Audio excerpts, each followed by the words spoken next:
Good evening, everybody. Once again, welcome everybody to another edition of the Tefillah Awareness Share.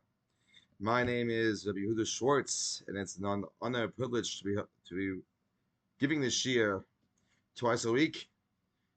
And it's been Baruch Hashem a nice, successful run of the share, and we hope this share gets better and better and better.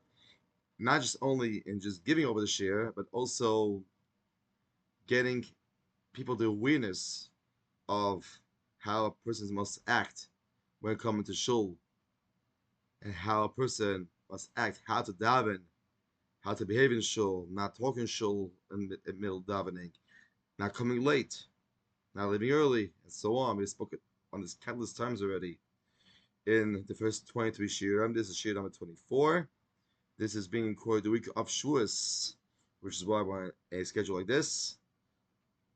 So, with this in mind, as we do the second shiur each week, we read a little bit about of words from the one and only Chaim Kanevsky Zatzal, which, by the way, if you notice in the back over here, is a picture of Chaim Kanevsky and me. This took place literally about 3 months before Chaim Zatzal passed away. I was zecher to be there to go in, get a bracha, not just for myself and for my wife and my kids, also for my talmidim that I work with in the mornings and afternoons. So Baruch Hashem was a big schus to see Chaim Kanievsky, and now the kiss of Hashem that we read Achas Yosher every week for the most part until we finish this, which will probably be another few more weeks. Then we'll move on to different sefer once we're done with this. But in the meantime, for this week, we're going to actually read only 3 different halachas. Last week we spoke very extensively about coming on time and not coming on time because of Chilul Hashem. And people tend to make fun of it, unfortunately. So people just don't seem to understand how important this is and how important it is to come in shul on time, not just run out of shul, as happened countless times over and over again. So with this in mind, let's now focus on Hey now, the fifth halacha that he mentions. We'll learn 5, 6, and 7 this week, and then a short story to finish. Okay, here we go. Davening is regarded as higher as kabbanis and noble deeds. This is in according to brachas af lam and base on the base. V'yesh amrim af yosem and talmud Torah. According to some, even more important than learning Torah. This is according to in Seches Megillah Daf Chav Zayin Ma'alef. Continues of Chaim Kanievsky. Ve'en echad davar gedol min tefillah. Nothing is more important than davening. According to Mensch Chumah Parashat Miketz. Sif tests. Now, the Chazan Ish begins. The Chazan Ish wrote in a letter, "Hatefillah in Omnam hi mitzvah ma'atzis etzleinu." Although prayer is an active mitzvah, it's also mitzvah of thought. Hina omnam mitzvah in eagerness. If one did not fulfill the duty in his heart, oh, he didn't accomplish anything. Also b'tzar also not, and it's in his heart. Then what happens is lo yosef gam b'masam uma. So he says here, so he does not accomplish anything from his actions either. Shein tefillah ela abada believe b'shadam. The thing is here is because why? Because it says that a person at tefillah is a liba shadam. Tefillah is a voida of the heart of a person. Kimishama says in times Daf Beis Aleph, to serve Hashem with all your heart. This applies to avodah, meaning tefillah. Now it continues. Can one be praised be effective when they contain nothing?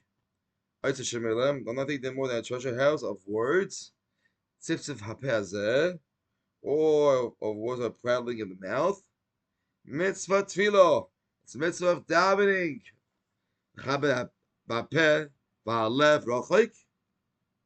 Only to honor his mouth was hard as far in distance, meaning in a different world. In other words, Haris pois chet al pesha. He's merely adding more since there's guilt. We spoke about last week in I believe it was, I think the third one was mentioned. Actually, the second one, someone who comes late, a pesha v'atzel, and it's going to be mentioned in the next world about this also. So very clear words of a mechazanish. This applies all the more so when it comes to shul fully aware. Fully aware that he will not be able to, he'll pray so quickly that concentration will be impossible. There's sometimes people who down from the Omid and just run through davening. And there was a story. I once davened in a shul somewhere, and someone went to the Omid, literally liguzma, and it was done in 8. This is talking about Marav here. It was done in 8 minutes from beginning to end. Now you're looking at clocks, and I'm looking to see if people are with the about tefillah. First of all, that's a side note. You should know. We'll talk about tefillah later on down the road. But one thing is clear about tefillah must have in mind the tzibur, and if he's going too fast, he's got to slow down because otherwise, people it's not ausgehalten. In other words, it's not good at all, and it can be terrible for the tzibur. So it's a win-win if he just slows down, just says every word properly, and it's best to come on as well. Number Vav, the sixth one. Ein shem heter l'dag b'skid zimra.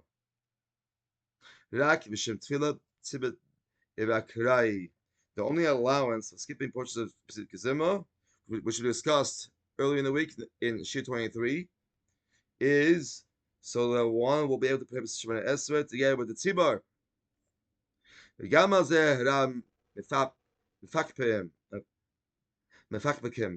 And this is only occasionally, meaning not every day you can do this and just take advantage of the system and just come late to shul and not say every word Pesach Zimra properly.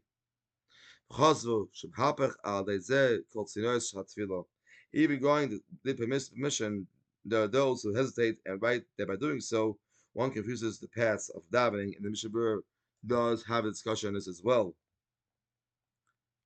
One last one, Zion. Hamache betfillah, van naspik lagish mesim betzibem mamish. One comes late to shul, is able to begin shemesa with the congregation, has in his own hands, about to be dying to Sikim to the his own hands, forfeit diving with Sikin, and diving with a minion. Sheikha mitzvasa, has cholak kamosh kosvu, call Poskim. So that, as an old authorities say, that the primary way is to begin with the tzibur.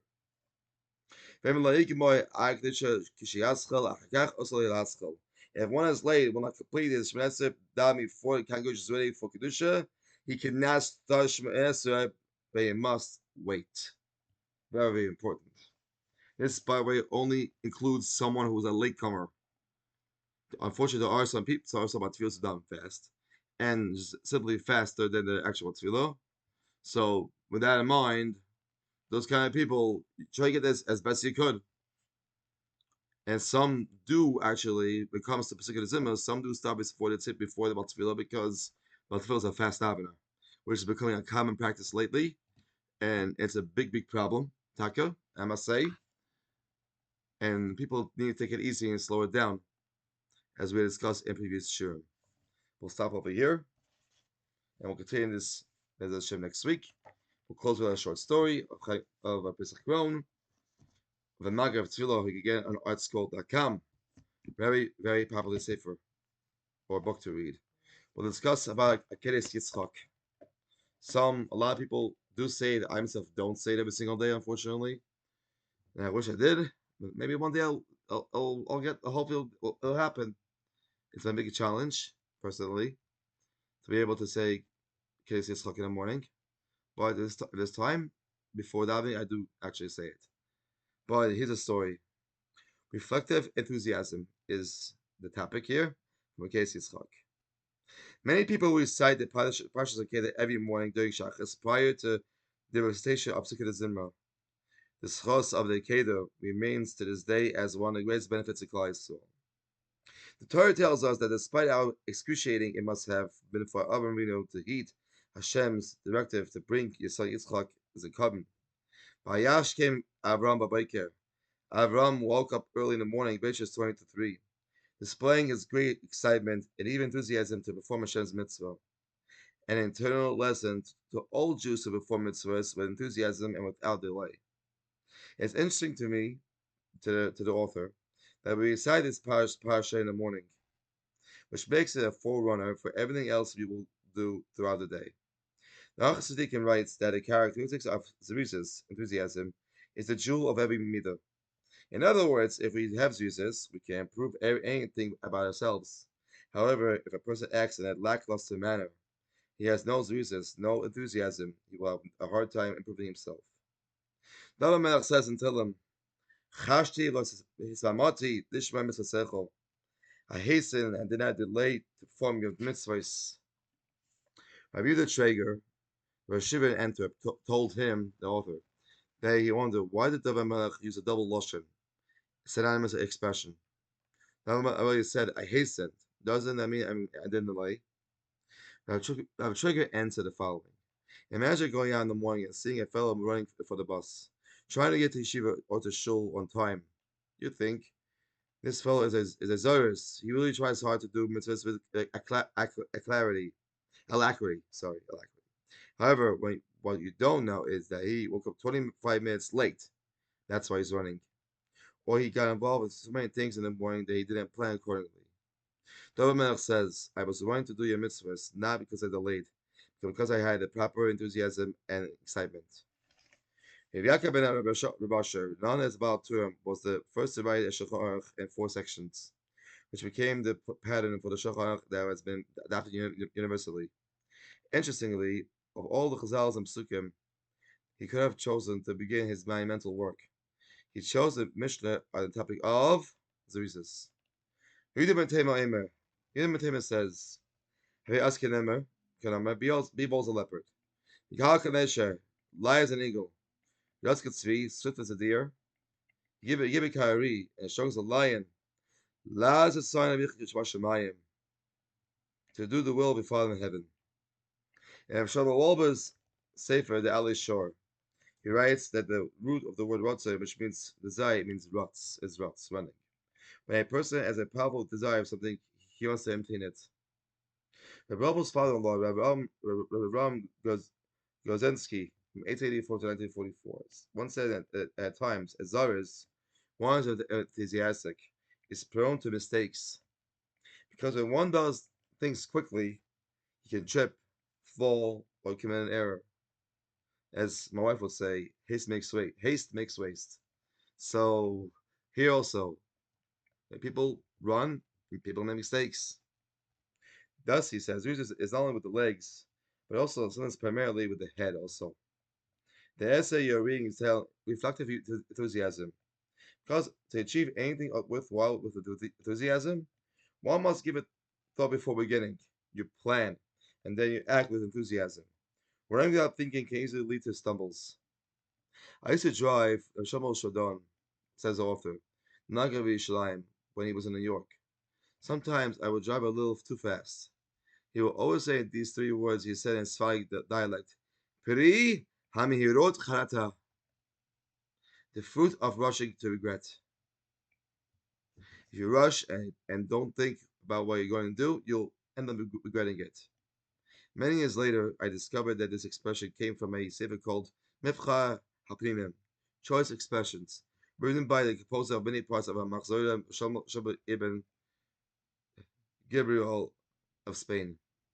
From Avraham Avinu through David Melech, Shlomo ibn Gabriel, the Torah Shulchan, the Achas Tzadikim, Alei Shor, we comprehend the imperative of Zerizus. Let us use it constantly but wisely. First side, let's try to do our best once again to come on time to shul, not talk in shul, and follow the path of the Achsesher and all of tzaddikim of yesterday, and doing the best we can to improve tefillah. Have a wonderful day or night.